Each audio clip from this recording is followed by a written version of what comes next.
False reports of an active shooter prompted a scary evening on a busy Friday night. It's just the latest scare to rock our valley. 13 Action News reporter Austin Carter is live outside Town Square with more. Austin? Well, Tom, shoppers, moviegoers, and employees were really breathing a big sigh of relief last night, knowing that this was not the active shooter situation it was feared and believed to be. But that fear wasn't only felt inside Town Square, it was really felt through the entire valley, as many were quickly reminded of similar situations of the past. It was fear and mass panic after false reports of an active shooter at Town Square, Las Vegas. This all happening just after 9 o'clock Friday night when Metro received multiple 911 calls of an active shooter near the GameWorks. This prompting several businesses to be put on lockdown and Metro swarming the mall from all angles. Came out of nowhere, we were painting, then all of a sudden the staff there said there's an active shooter, get on the floor, they turn off the lights. Police say 2 juveniles met at GameWorks for a fight when one of them pulled out a gun. That's when witnesses gave police a call. Thankfully, no shots were fired and no one was injured. But false reports of an active shooter spread across social media, sparking fear and panic in a city that's no stranger to these kinds of mass police responses. Back in May, a man was arrested after he was spotted at the Boulevard Mall with a gun. That gun was later determined to be fake and no one was hurt. And of course, our valley is still on edge after 58 people were killed on October 1st, 2017 at the Route 91 Harvest Festival. And Metro says given any type of call of a reported active shooter, they're going to respond in full force. When we received the preliminary information from the people calling in that it is an active shooter, we do have a very rapid and practiced response. This is something that our department not only practices internally, but also with our brother and sister agencies in Nevada. Now, at one point last night, the suspect here at Town Square who had the gun was on the loose, but Metro was able to catch up with them. Right now, we are working to find out what charges they will face. Reporting live outside Town Square tonight, Austin Carter, 13 Action News. And this just in, Metro is looking for the 2 people you see there on your screen. Investigators want to question them in connection with an armed takeover-style robbery. It happened on Monday near West Washington and North Buffalo. If you recognize them, call Metro. Now to a 13 Action News update. Metro says they have arrested this man. Bartholomew Mustafa was wanted for an attempted sexual assault of a 15-year-old. Mustafa was taken into custody earlier today. And at least 1 person is dead and another is in custody after a crash in the Northeast Valley. It happened before 3 o'clock this afternoon near Pecos and Stewart. Metro says an alleged drunk driver took a turn too quickly and then crashed into the victim's car. That driver was pronounced dead after being rushed to the hospital. The suspect was arrested on scene. Along with being under the influence, police believe speed was also a factor. Part of Pecos was closed for hours as crews cleared that scene. Right now, the U.S. Forest Service is battling a wildfire in the Trout Canyon area. That's just south of Mount Charleston. At least 20 acres have been burned. Officials believe a lightning strike started the blaze. This is a picture you see there of that fire sent to us by a viewer. The Bureau of Land Management and Clark County firefighters are assisting. The fire comes just days after the 5th anniversary of the Carpenter 1 fire. The blaze began near Pahrump on July 1st, 2013, before spreading east to Mount Charleston. Several people in the Spring Mountain area had to be evacuated. It took firefighters at least 2 months to contain the blaze. Outside today, we definitely had the showers around and even a few thunderstorms across southern Nevada, while things much quieter now. That's a look at Desert Doppler, and there is nothing happening out there. A few sprinkles in California, nothing across Nevada at this time. Your current temperatures here still warm, 96 degrees. That's about the coolest we've been all day, though. Wind's a little breezy, nothing too bad. We just had those winds pick up as those outflows from some of those thunderstorms in Arizona move through. Your forecast low tonight sitting at 87 degrees here in Las Vegas, so a little cooler than today. Your daytime high tomorrow about the same as today, shooting for about 108 degrees, mostly sunny skies. Winds picking up if we see a thunderstorm around town. That forecast high, as I mentioned, about 108, so we're going for 107. We got some much cooler temperatures in that forecast, though, and a lot more thunderstorms to talk about. The full forecast minutes away. All right, thanks, Dan. A man is fighting for his life after being hit by a car. It happened just before 5 this morning near Flamingo and Pecos. Police tell us he walked across the street outside of a marked crosswalk. The driver of the car stayed on scene. The man was taken to the hospital and is in critical condition.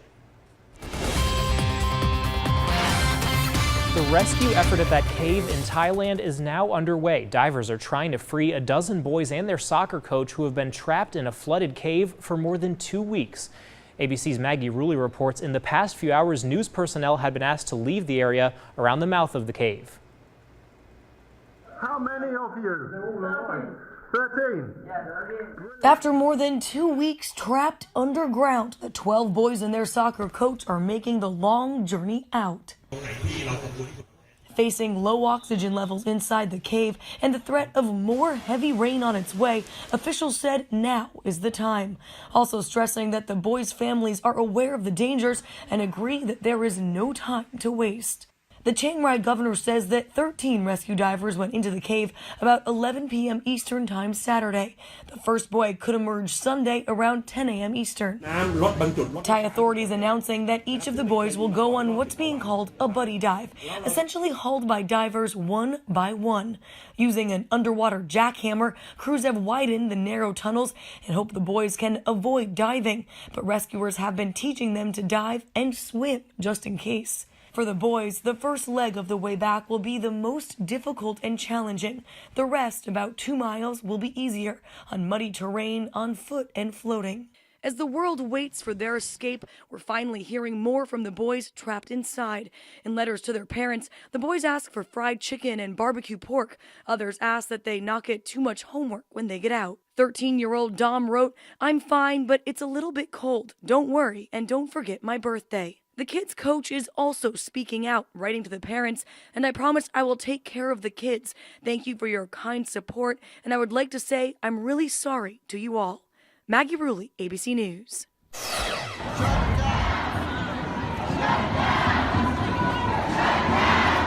Hundreds of people protesting gun violence shut down a highway in Chicago.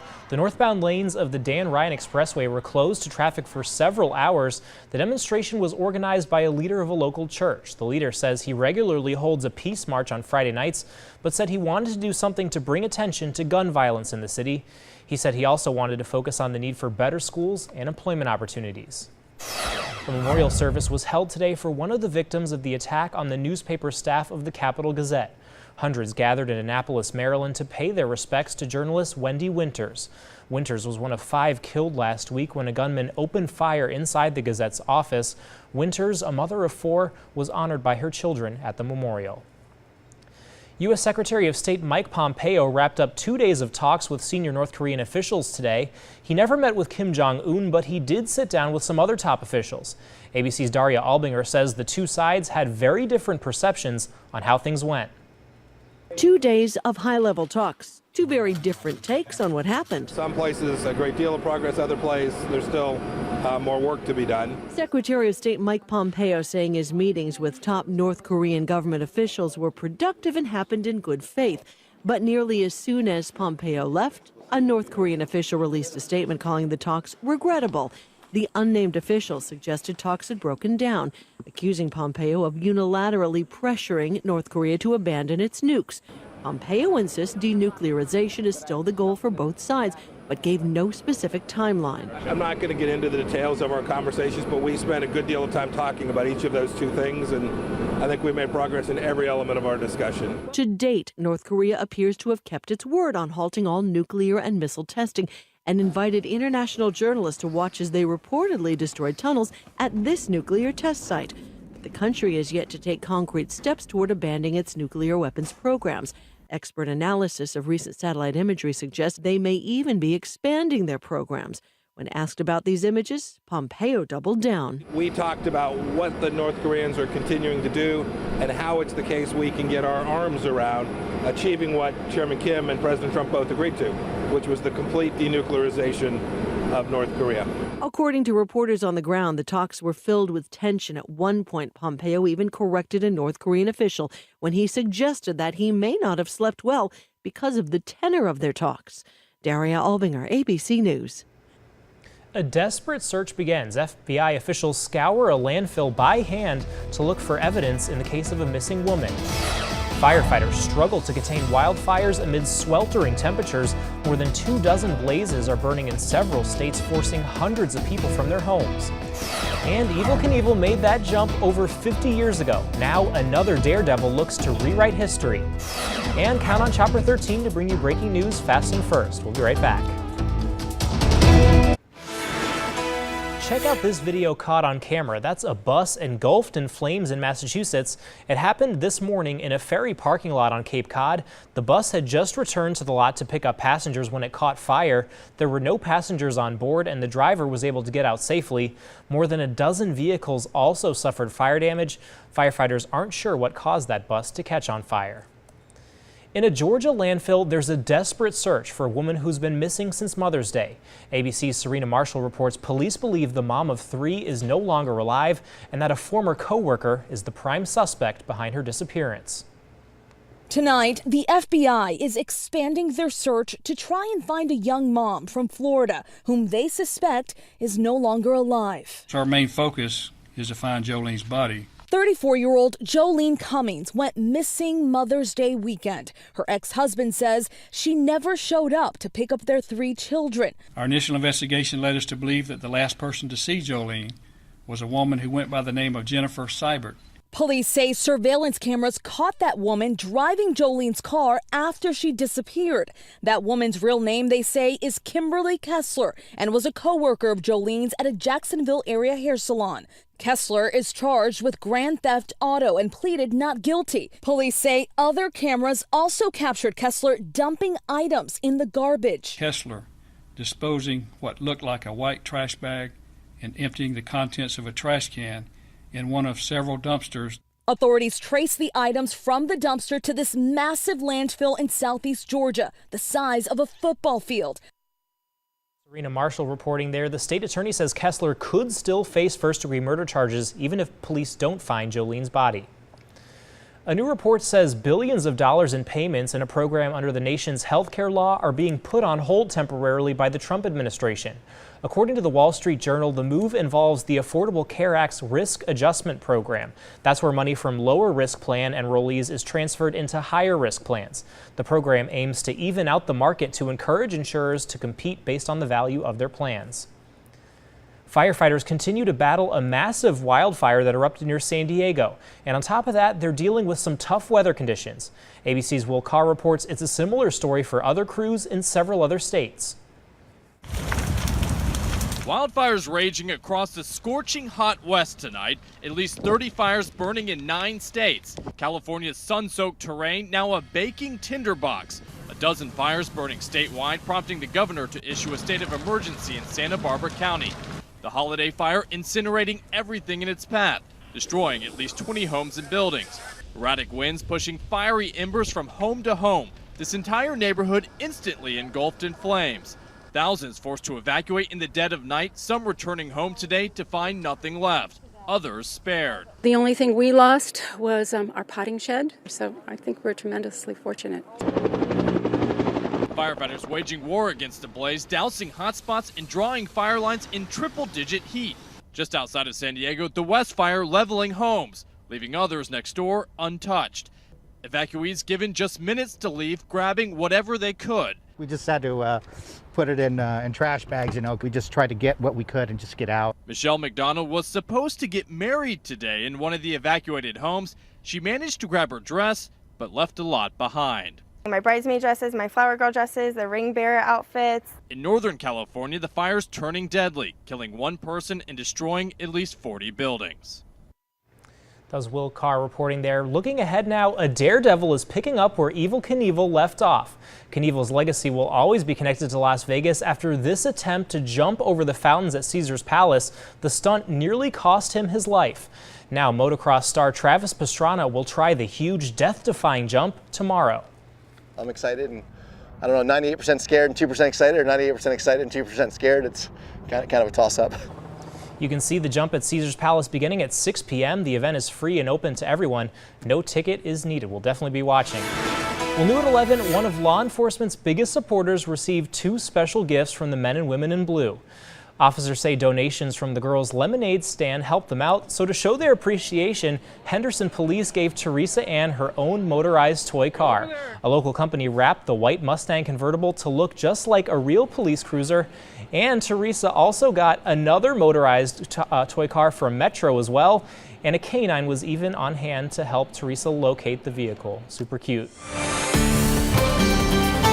Now, 13 First Alert weather. Good evening, everyone. I'm 13 First Alert meteorologist Dan Brana said, you know, outside, a nice change today. That is for sure to see. The humidity lifts pick up, the cloud cover we had this morning, the rain around town. The only thing would have made it better if we had rain in the city. It just didn't happen. Outside right now, we are mostly dry. We're not seeing anything out there, nor are we going to as we go into the overnight hours. We are looking dry now. But hey, that monsoon not done with. Look at all the moisture still hanging around, and you could see it at this time of night. We got plenty of chances of rain over the next couple of days here in Las Vegas. Futurecast tonight showing you nothing really moving in. We're going to stay mostly dry. Tomorrow afternoon, you can say 2 o'clock, maybe a stray shower over the mountains. Not a great chance. I'd say about 30% chance of rain tomorrow. But hey, chances are going to pick up by Monday and into Tuesday as we get some a little bit more deeper moisture moving in from the south, and that is very visible on our monsoon tracker. You can see the greens kind of filling in from the south. So next week, looking quite active actually here across southern Nevada and actually everywhere out west as we have a lot of deep moisture moving in, which is good to see because we need the rain, so it'd be nice. Outside tonight, things looking very nice, but that current temperature, 96. It is mild outside, that is for sure. 94 out in Henderson, 91 Boulder City. As we move into the overnight hours, it's going to stay mild. 31 days so far donating to Raising Cane's. That's $3,100 to make a wish from Raising Cane's. High temperatures today, yeah, it got up there. 109 in Las Vegas, so we'll take our current 96, I guess. Allergy count's not going to be too high over the next couple of days. They're very low today. They're going to stay there the next few afternoons. 87, that forecast low tonight. 84 down in Enterprise, going up to 102 in Summerlin tomorrow. 106 Sunrise Manor, 106 Boulder City. Forecast high of 107 at McCarran. 105 on Monday. Better rain chances Monday, Tuesday, Wednesday, probably over the next 7 days. Temperature sliding down. 101 on Tuesday. We'll take that. 100 on Wednesday. That is 5 degrees below average. Overnight lows pretty close to normal. After the next couple of mornings, we'll be back in the mid to lower 80s across the valley by the middle of the week as those daytime highs looking very nice. And a couple of those days could actually stay in the upper 90s. Cooling down, that's what we want to hear. Thanks, Dan. All right, well, most of us use the apps on our smartphone to keep track of our lives, but what are the developers doing with all of that personal information we give out? Apps aren't listening in on your conversations, but they definitely are watching you. And one app you do want, though, don't forget to download KTNB Mobile. It's in the App Store and Google Play. It's free and lets you watch 13 Action News video anywhere you have mobile service. We'll be right back. To keep track of intimate or personal health issues, some people use apps on their phones to keep track. But Scripps reporter Jace Larson found out the apps could sell that private information, and you might not even know it. If you're like a lot of us, it sure seems like your cell phone is somehow secretly listening. Do you think your devices are listening to you? Absolutely not. I believe so. I mean, they can if they want to. Ever had like any ads pop up and you're like, oh my gosh, I was just talking about that, and then it showed up? Yeah. Specific brand of cat litter we use. Yeah. Hair stuff, going bald, thinning hair. It certainly seems creepy when you're just talking to somebody about that vacation to Hawaii you want to plan, and then all of a sudden you see an ad for it on Facebook. Privacy and data researcher Dave Chofness teaches at Northeastern University, and he and his students tested 17,000 Android apps to see if any of them were secretly listening or recording you. Now, don't scoff at this. His scientific testing found not a single one of the apps secretly turned on the microphone or started recording without permission. There is some bad news, which is that we found something we weren't even looking for, and that is that we found that apps can actually record everything you do on the screen and then either send it to their own servers or send it to other companies' servers. Chofness says this type of thing is allowed. Developers use it to troubleshoot when your app crashes, for example.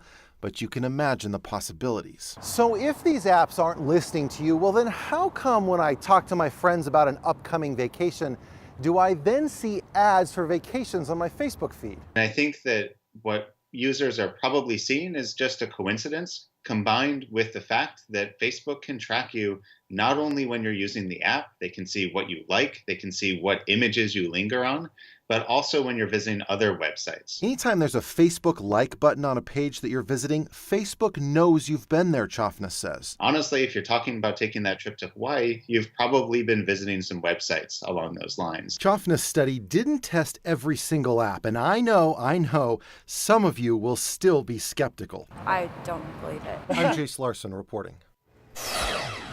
Cell phone companies are launching a new way to stop robocalls, and you don't have to pay. The technology can basically tell if that call is coming from a real person. It's kind of like those blue verified check marks on Facebook and Twitter. If it might be a scam, it'll say that. AT&T and Verizon hope to use it by the end of the year, and all 4 major cell carriers plan to have it by 2019. It's supposed to make a big dent in the neighbor scam. That's where scammers make the number look similar to yours so that you're tricked into answering. Don't answer though, but if you do, hang up and don't say anything either. The scammers can record part of your words to make it sound like you agreed to even more calls. And never give the caller your credit card information either. At least $9 billion are lost to phone fraud every year. That's a lot of money. Well, a little sister goes above and beyond for her family. I said I would bring him home to Texas, and he's home. Years later, her late brother finally gets the hero's homecoming that he was promised. We'll be right back. A Texas man on the front lines in World War II makes the ultimate sacrifice for his country. ABC's John Donvan tells us his little sister's promise means a final homecoming for this hero. He was a Texas farm boy when World War II started. When he went off to fight, Kenneth Farris, known by his middle name Dale, was 19.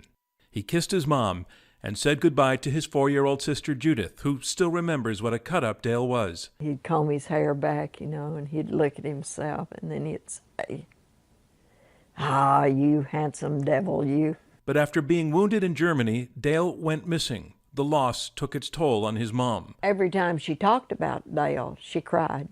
Judith grew up and made a promise to her mother. I hated seeing her hurt. She would do everything she could to bring Dale home to be buried in Texas.